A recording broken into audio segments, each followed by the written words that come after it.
So hello guys, welcome back to my YouTube channel accounts with Ashu. तो आज की इस वीडियो में हम स्टार्ट करेंगे फाइनेंशियल स्टेटमेंट विद एडजस्टमेंट का प्रैक्टिकल क्वेश्चन नंबर 13। तो चलिए शुरू करते हैं।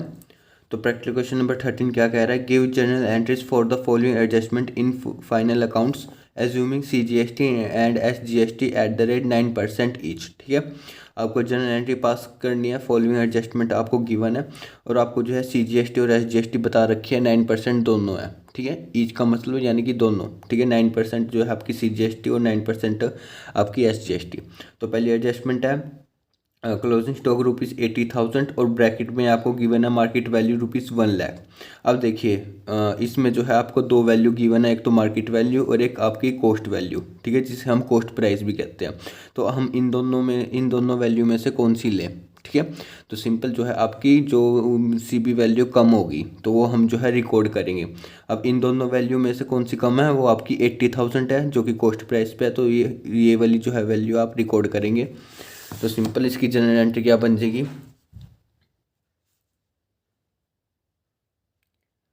Closing stock account debit to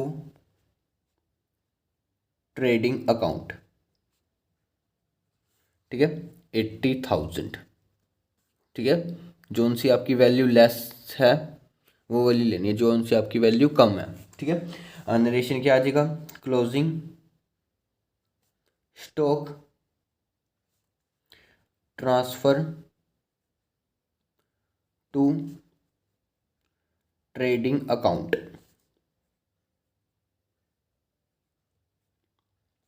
ठीक है, नरेशन हमारी बन जाएगी closing stock transfer to trading account. ठीक है,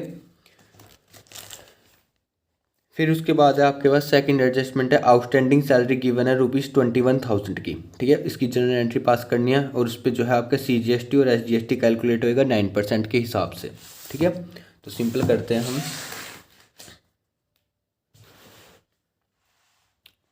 देखिए आउटस्टैंडिंग आपकी हो जाएगी सैलरी अकाउंट डेबिट। ठीक है, इनपुट CGST अकाउंट डेबिट और इनपुट SGST अकाउंट आपका डेबिट हो जाएगा। और टू आउटस्टैंडिंग सैलरीज अकाउंट। ठीक है, अब आपके पास सैलरी कितनी है? 21,000 की। इस पे जो है आपने इनपुट CGST और SGST कैलकुलेट करना है, वो आपकी 9% है। तो 21,000 का 9% ये आपका आ जाएगा 1,890। ठीक है, दोनों 1,890। ठीक है, CGST और SGST। ठीक है, अब टोटल करेंगे।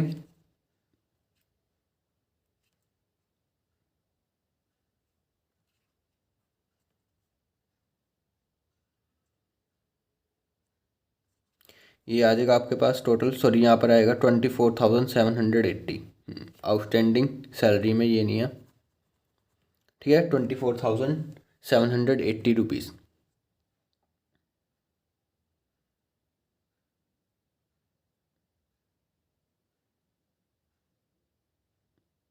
ठीक है, 24,780। ठीक है, आपका टोटल इधर आ जाएगा टू आउटस्टैंडिंग सैलरी अकाउंट में।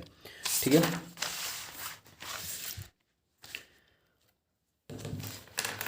अब उसके बाद थर्ड एडजस्टमेंट आपके पास insurance premium amounted to ₹10,000 is paid in advance. ठीक है, आपने इंश्योरेंस प्रीमियम जो है 10,000 का वो आपने एडवांस में पे करा हुआ है, यानी कि आपका ये कौन सा हो गया? Prepaid expense. ठीक है, यानी कि प्रीपेड इंश्योरेंस जो है आपने 10,000 का पे करा हुआ है।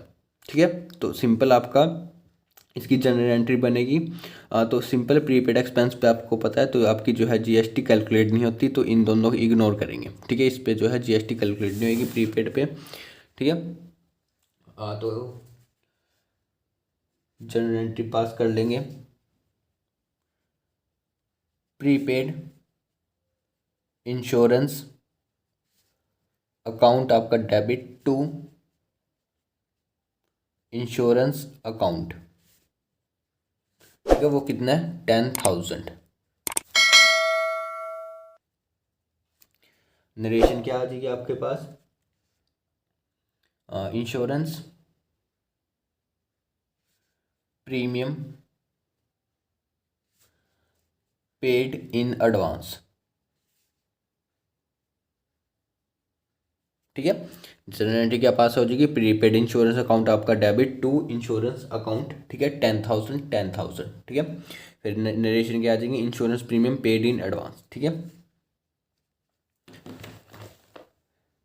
फिर उसके बाद आपके पास ₹6,000 receive for rent related to the next accounting period. ठीक है, अब आपको जो है रेंट रिसीव हो रहा है 6,000 रुपये का, जो कि आपका रिलेटेड किससे है, नेक्स्ट अकाउंटिंग पीरियड। ठीक है, एक तो ये जो आपकी करंट अकाउंटिंग पीरियड चल रही है, और दूसरी जो आपकी नेक्स्ट आने वाली फ्यूचर में जो अकाउंटिंग पीरियड है उससे रिलेटेड है, वो आपका 6,000।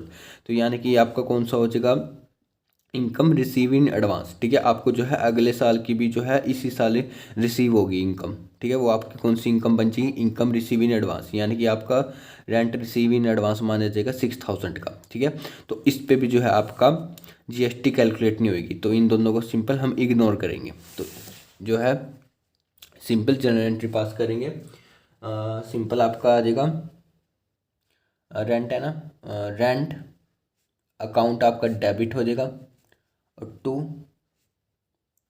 Rent received in advance. ठीक है, कितना, 6,000 का। ठीक है, अगले साल का भी जो है आपको इसी साल मिल गया। ठीक है, एडवांस में नरेशन कर देंगे हम, नरेशन आ जाएगा आपके पास एडवांस रेंट रिसीव्ड। ठीक है, आपको जो है रेंट रिसीव हो गया एडवांस में। ठीक है, फिर उसके बाद आपके पास commission accrued but not receive during the accounting year ₹1,500। ठीक है, कमीशन जो है आपकी एक्रूड हो गया, पर अभी तक जो है आपको रिसीव नहीं हुई है। ठीक है, इस अकाउंटिंग पीरियड में ₹1,500।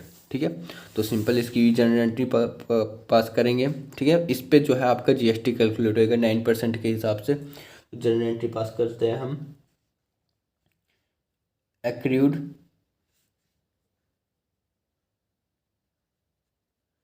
कमीशन अकाउंट आपका डेबिट हो जाएगा। ठीक है, टू कमीशन अकाउंट। ठीक है, अब आपको जो है कमीशन रिसीव हुई है, नहीं सॉरी, कमीशन आपको जो है अभी रिसीव नहीं हुई है, एक्रूड हुई है, तो ये आपकी इनकम है।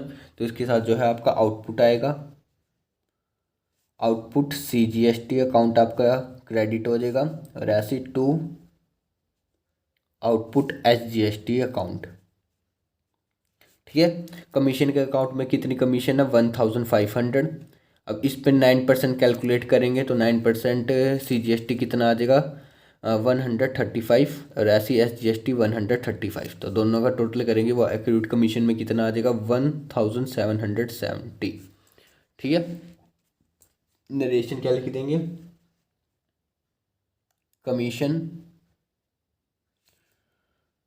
Earn but not received.